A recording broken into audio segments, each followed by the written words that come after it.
د هرات ولایت روزنک استیشن هغه ځای چې په دې وروستیو کې د خاف هرات د ریل پټلۍ کرښې له لارې د مختلفو سوداګریزو بارونو د لیږد زیاتوالی لیدلی دی. د روزنک ریل پټلۍ استیشن د مسؤلانو د شمیرو له مخې یوازې سږ کال د حمل په میاشت کې 170 وارد سوي واګونونه او 4 صادراتي واګونونه چې ټول ټال 1254 ټنو څخه ډیر وزن لري د دې ریل پټلۍ له لارې لیږدول سوي دي. اداره محلی ولایت هرات در راستای فراهم آوری تسهیلات به بخش انتقال اموال تجارتی و محموله ها از طریق ترانزیت تلاش های زیادی نموده است که لله الحمد در اواخر انتقال اموال تجارتی از طریق خط آهن خاف هرات رشد چشمگیری داشته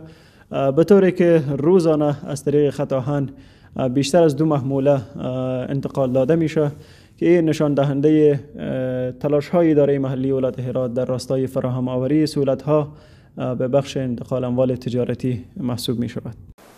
یو شمیر سوداګر چې په هرات کې د صادراتو او وارداتو په سکتور کې کار کوي هم د داسې لوی زیربنایي پروژو د پرمختګ او سوکالۍ هرکلی کوي او ټینګار کوي چې دوی د سړک ترانسپورت په پرتله د ریل پټلۍ له لارې ترانسپورت خوندي او ډیر دوامداره ګڼي.